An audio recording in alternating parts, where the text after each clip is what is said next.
ஒரு தங்கச்சியை நான் வேட்பாளராக போடுறேன், அவன் வா தங்கச்சின்னு கூட்டிகிட்டு அவன் தெருவுக்குள்ள வா கேட்க போயிடுறான். மாறுதல் வந்துடுது. உங்களுக்கு புரியுதுன்னு நினைக்கிறேன்.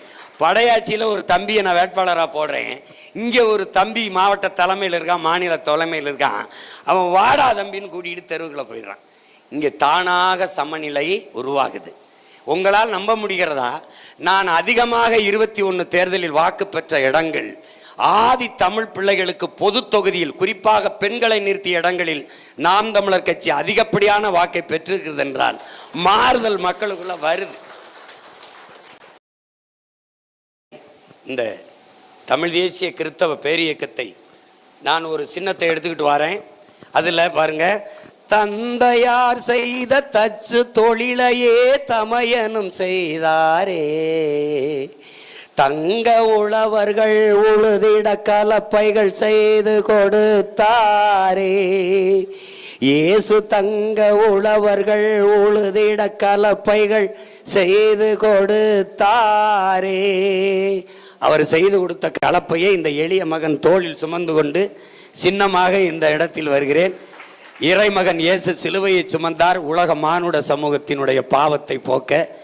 இந்த மகன், எளிய மகன் கலப்பையை சுமக்கிறேன், இந்த மண்ணின் மக்களின் பசியை போக்க. நோக்கம் ஒன்றுதான். அதனால நிலங்களை உழுவது போல் உள்ளத்தை உழுங்கலென்று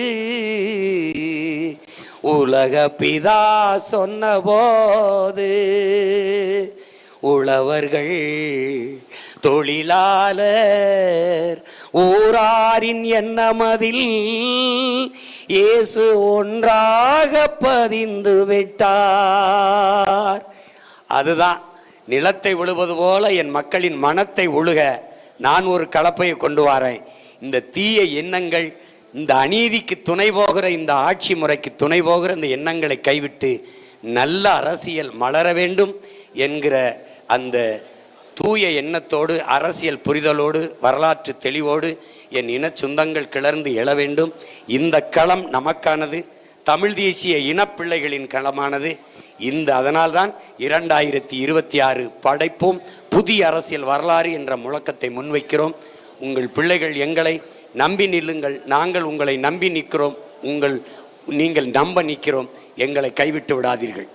என் அன்பு சொந்தங்களே, ஏலி ஏலி லாமா ஜமக்தானி என்று இறைமகன் இயேசு ஏன் தந்தையே ஏன் தந்தையே என்னை கைவிட்டீர்கள் என்று கேட்டது போல, இந்த மகன் ஏன் என் அன்பு சொந்தங்களே என் அன்பு சொந்தங்களே இந்த மகனை கைவிட்டு விட்டீர்கள் என்று நீங்கள் என்னை கேட்க வைத்து விடாதீர்கள். கேளுங்கள் தரப்படும், தட்டுங்கள் திறக்கப்படும், தேடுங்கள் கிடைக்கும் என்றார். 15 ஆண்டுகளாக தேடிக்கொண்டு வருகிறேன். இந்த முறை கிடைக்கும் என்று உறுதியான நம்பிக்கையோடு உங்கள் மகன் களத்துக்கு வருகிறேன். நன்றி, வணக்கம்.